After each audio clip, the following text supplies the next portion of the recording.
Мы мечтали показать вам Флоренцию солнечной, ту самую, с золотым светом, идеальными открытками. Но это уже второй город нашего зимнего путешествия по Италии и второй день подряд дождь. В Пизе он просто мешал, а во Флоренции он решил остаться. Камеры мокрые, улицы серые, а планы смыты вместе с погодой. И в какой-то момент мы поняли, идеального выпуска сегодня не будет, зато будет честный. Мы не будем делать вид, что дождя нет, мы просто будем гулять по Флоренции такой, какой она была в этот день, и попробуем понять, работает ли этот город, когда с него смыли красоту. Если вы готовы к неидеальному путешествию, пойдемте с нами. Наше путешествие по Флоренции мы начали с главного вокзала, Стационе де Ференце, Санта-Мария-Новелла. Этот вокзал построен в 30-х годах прошлого века, и он до сих пор считается образцом итальянского модернизма. Он такой строгий и простой, без лишнего декора. А прямо напротив Базилика де Санта-Мария-Новелла. Это церковь 13 века, которая встречала путешественников задолго до поездов. Черно-белый мрамор фасада был знаком богатства и силы Флоренции. Город говорил о себе еще до того, как вы в него вошли. Проходят века, меняются эпохи, а Флоренция все так же встречает гостей прекрасной архитектурой.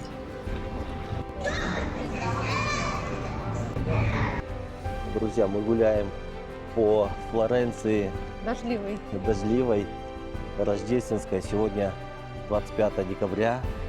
Она такая спокойная, тихая. Наверное, еще дождь дает о себе знать. Ну да, не прогулочное такое настроение. Но, тем не менее, она интересная. Мы пытаемся понять ее настроение. Настроение тихое. А в противоположной части площади стоит воспитательный дом. Да, еще в 1419 году началось строительство огромного комплекса, который взял на себя заботу о бездомных детях. И здесь этим детям давали не просто крышу над головой, а шанс на будущее. По сути, это был один из первых государственных детских домов на Апеннинах. Гуляем по району улицы Виа дель Спада. Это обычный флорентийский район без открыточных видов и громких достопримечательностей. И на такие улицы лучше всего показывают город таким, как он есть на самом деле. Здесь никуда не нужно спешить, ничего специально искать. И Флоренция раскрывается в мелочах, в потертых стенах домов, в старых дверях, в звуке шагов по камню. И в таких районах город перестает быть музеем и становится живым. Кажется, что именно по этим улицам Флоренция живет каждый день, когда туристы расходятся. И, пожалуй, именно здесь начинаешь понимать ее не глазами путешественника, а как будто изнутри.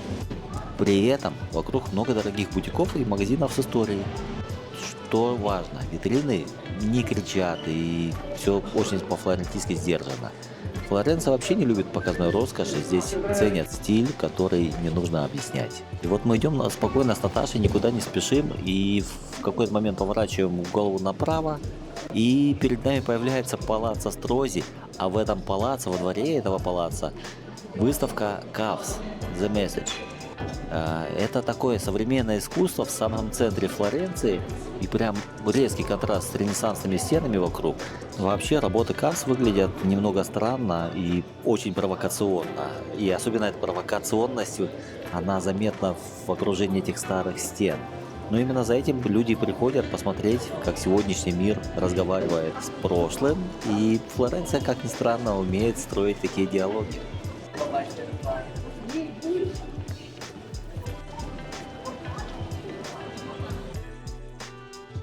Знаешь, я понял, Наташ, какое настроение сегодня. Это как 1 января, после Нового года, когда люди эмоции выбросили, а на следующий день тихо, спокойно, никто не хочет, не шумит. Вот сегодня, 25 декабря, такая же и Флоренция. Тихая, спокойная.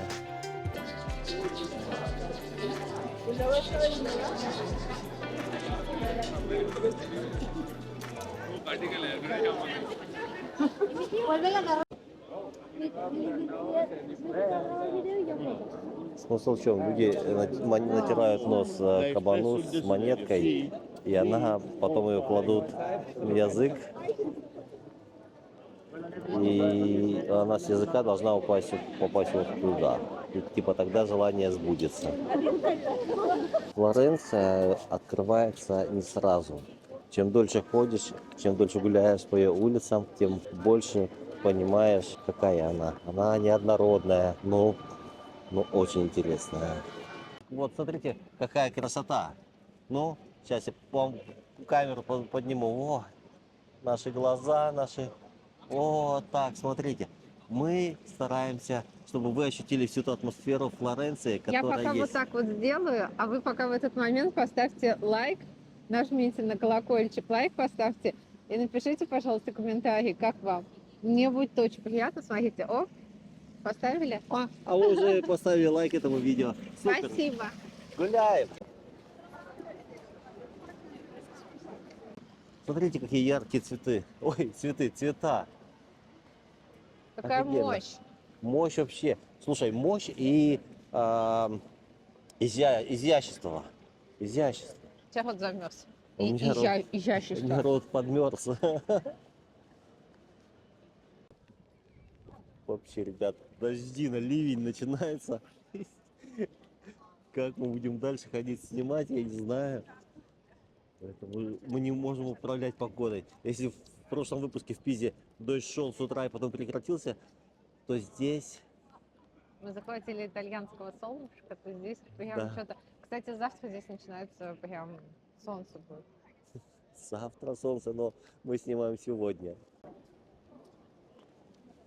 Ты долго будешь вот это вот любованием заниматься? Иди елку сними. Капюшон одень, ты уже снялся. Вот этот собор 40 лет стоял без купола. 40 лет, потому что не существовало тогда технологий таких, как его сделать, как построить. Все архитекторы просто не знали, как это сделать. И придумали что? Придумали объявить конкурс. Объявили конкурс, и один чувак по имени Филиппа говорит: я сделаю, но только я не поделюсь, как я именно это сделал, не поделюсь ни с кем чертежами. И он реально все это сам сделал. Не поделился ни с кем чертежами. И до сих пор инженеры как бы спорят, так ли держится, так ли, по таким ли технологиям сделан этот купол. Вот такой вот след оставил итальянский некий Филиппо. А почему он выиграл этот конкурс? Потому что никаких уже альтернатив не было. Власти сказали, ну окей, давай делай. То есть это такой единственный случай был.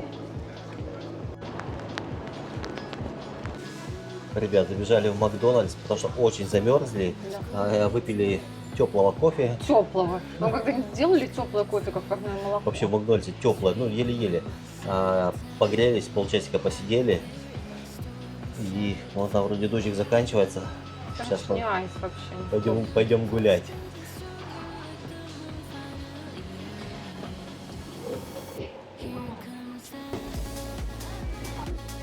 Друзья, мой совет, когда вы приедете во Флоренцию, гуляйте по Флоренции без какого-либо плана. Честно. Здесь столько интересного, столько прикольного. Ходите, наслаждайтесь, не спешите, получайте удовольствие. Весь центр Флоренции вот в таких звуках. Слышите, пищит? А знаете, что это пищит? Автомобили, такси, они едут, и чтобы не задавить пассажиров, чтобы пассажиры не попали под их колеса, у них включается вот такая пищалка. Жутко неприятно, мешает, но что есть, то есть.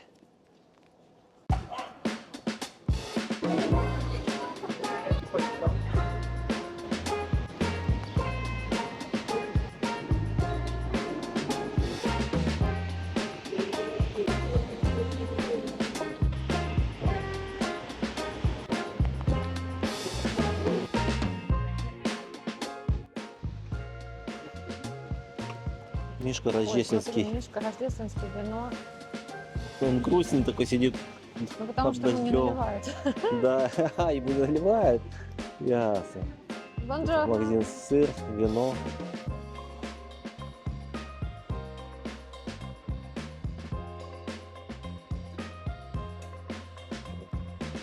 Какие цены на пиццу. И не только. Точнее, не только пицца. Дом, который построил Джек. Написано дом. Дом. Почему написано дом, ребят? Кто знает, напишите в комментариях. Ну, потому что это какая-то расшифровка здесь листочками. In honorem Святой Иоаннис Е.В. Ну, не знаю.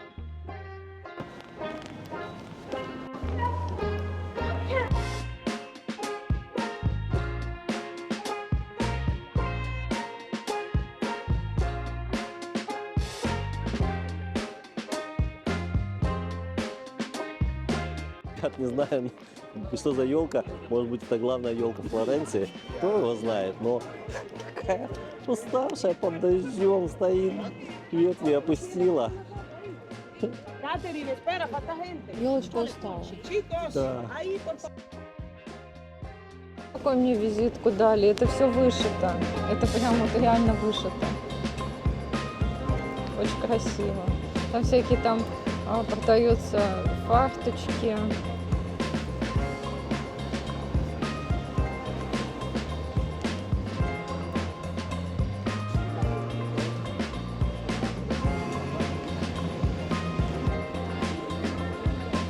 Мы дошли до Пьяццо делла Синьория. На этой площади на самом деле публично казнили людей.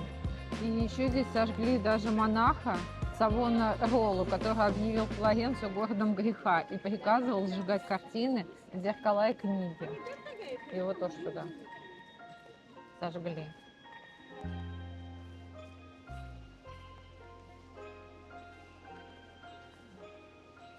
Большая площадь, тоже красиво. Слушайте, здесь нет некрасивого, вот честно вам скажу.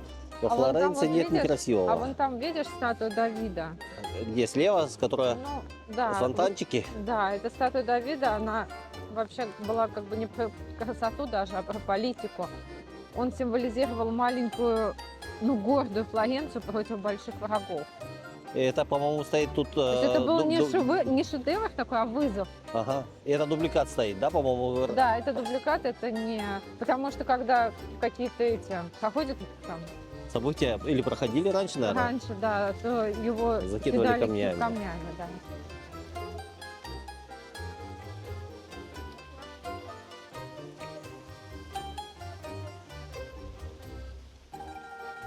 Прям такие стены старые, вот смотрите. Видите, видимо, здесь переходка или было, там вот стена была, сюда, может, проходился здание. Если памятник правосудия, типа, отрезают голову человеку. Вот эти на фоне такого величественного здания. Здоровые фигуры тоже. Очень впечатляет, аж дух перехватывает. Вот, ребят, смотрите, как будто в музее выставлены фигуры. Класс.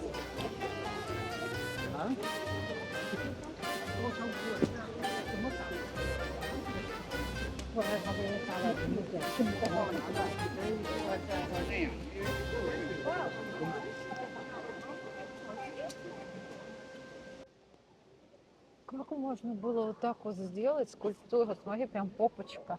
Попочка. Попочка все какая мягенькая, как будто попочка. Мягкий шок.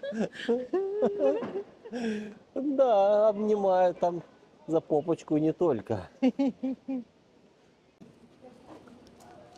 А это средневековый мост. Приблизительно 1345 года постройки. И, между прочим, по легенде, есть такая легенда во Флоренции, что когда Вторая мировая война была, все мосты были взорваны. И только этот мост уцелел. Но что якобы Гитлер сам сказал его оставить, типа он очень красивый. А вторая версия такая, что была очень сильная вонь, здесь продавали мясо.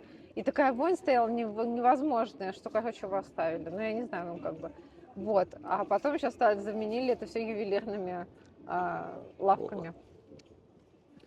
Вообще мост необычный. Честно говоря, он так, вот такие коморочки на нем, какие-то домики построенные. Прикинь, 1345 год постройки, и он стоит. Представь, Стоит, вот да. сейчас построят, какое-то время проходит, разваливается нахрен. А это Сколько Ага. уже веков прошло? Да, и через Флоренцию течет река Арно. Да, и вот там еще мостики. Очень, очень круто. Давайте пойдем посмотрим, как он выглядит изнутри.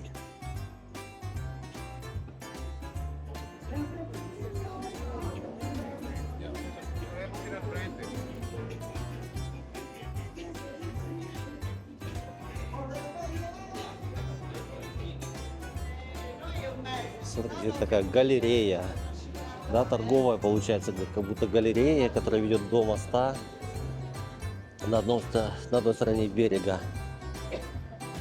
И вот, собственно, мы заходим, Ну вот смотрите. мы заходим на Да, мост, но скажешь, что это мост. никогда бы не сказал, если бы не видеть, что здесь река, что это мост.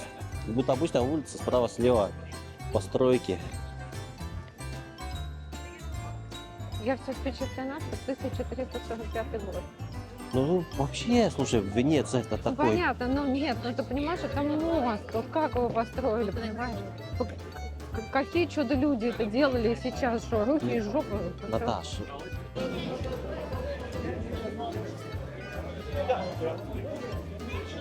Вот она речка. Речка красавица.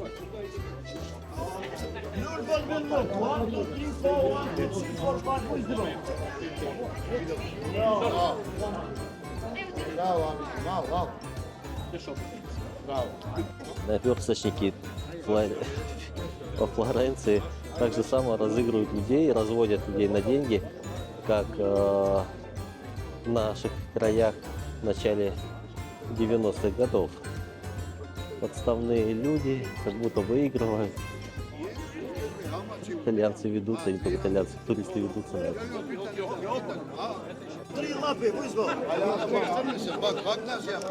Bak şöyle yap. Canım bak. Там так мужика развели, я даже не знаю, сколько он евро отдал, но евро, ну, наверное, около 300 евро он отдал, если не больше, там только 50, 50, 50, 50. От жены получил трендюлей. Ну вот полиция поехала, все вот эти вот подставные, которые якобы в кавычках выигрывали, они все разбежались. Но мужика развели, у него прям конверт, и там прям много-много евро. Да, когда кто-то, ну там на стреме кто стоит, крикнул, что полиция, все, резко собрались и убежали. Ну, не пуганные в Европе еще люди не знают такой схемы Я развода. просто столько евро, наверное, не видела у мужика в конверте, и он столько отдал. Ребят, мы уходим из Понте. Как бы. Ребят, мы уходим с Понте Векино, если я правильно говорю, и идем дальше до Пьяза Санто Спирито. Ну, вообще таки итальянский язык очень такой певучий. Конечно, не в моем исполнении, но когда слушаешь итальянцев, прям, как говорится, для ушей удовольствие. Те улочки расходятся Боже мой, дождик. лучами, да, и дождик закончился. Я сняла этот капюшон. Во Флоренции очень много вот таких лавочек, магазинчиков с сумкой, с обувью по невысоким ценам, но мне кажется, это какие-то... Это, может быть, тебе только кажется. Я то, что зайти не могу. Ты мне не даешь что сделать. Получил очередной раз. Мне кажется, что это какие-то подделки левые, копии вещей, потому что они стоят не особо дорого, скажем. Сейчас Наташка пойдет посмотрит, что там такое. Не дает ей войти.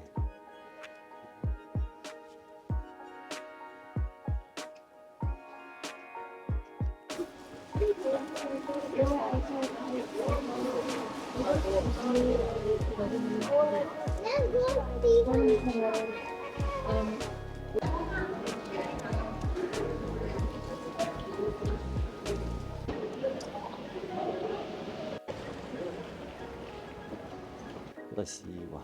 Слушайте, слово красиво из наших уст, пока мы гуляем по Флоренции, Пизе, вылетает столько раз, как, Давай на наверное, разных языках говорить слово красиво. Чем Да. я первая?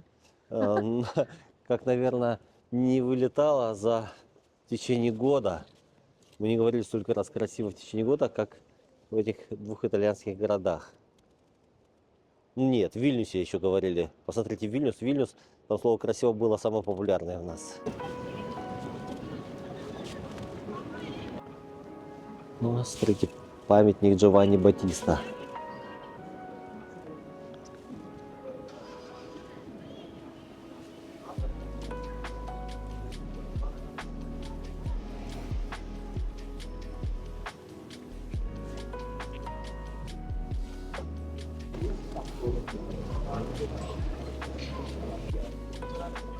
Закинь денежку, получим мороженку.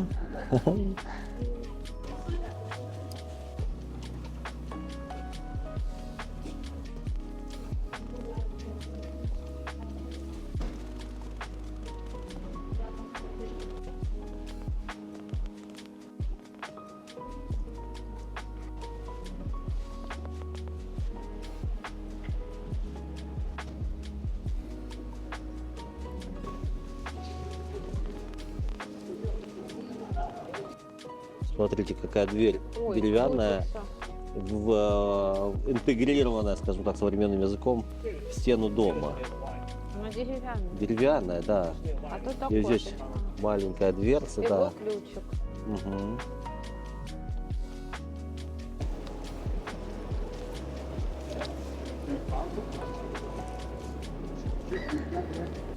Какие ножки у фонаря.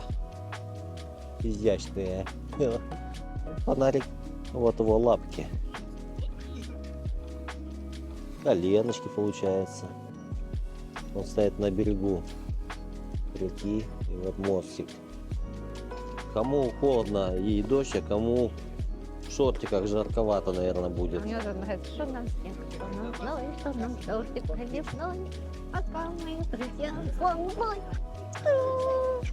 Что мне зной, что мне дождик проливной, пока мы друзья сломой. Ла-ла-ла-ла-ла-ла-ла-ла-ла. На-на-на-на-на.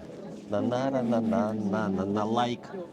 Лайк. Ну, слушайте, ну я за лайк, ну я заслужила, но я такую песню придумала, ой, вспомнила. Ну, поставьте, пожалуйста, лайк.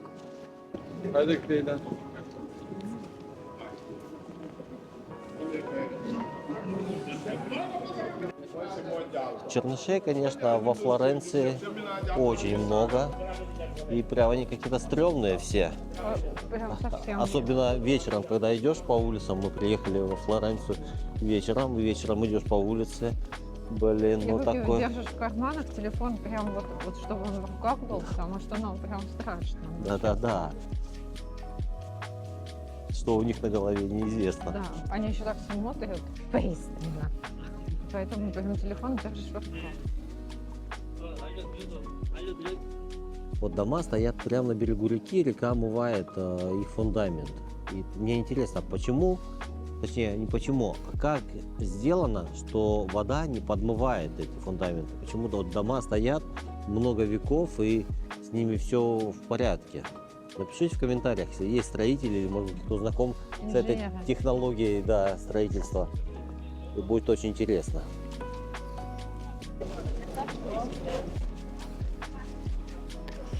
Знаете, за что мы сегодня благодарны Флоренции? За то, что она не старалась понравиться.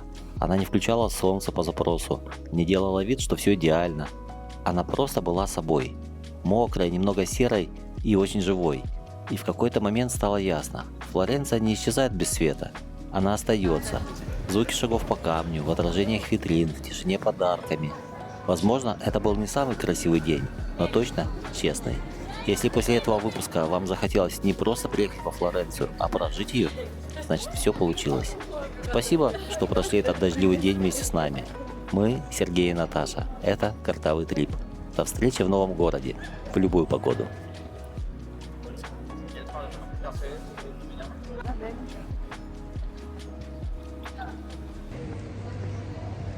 Ребята, дождик не прошел даром, Сережка заболел. Давайте поставим лайк, поддержим Сережку. Короче, Сережка заболел, и я тут вспомнила, помните, такая передача была «Слабое звено»? Вот Сережка у нас слабое звено. Я слабое звено. О!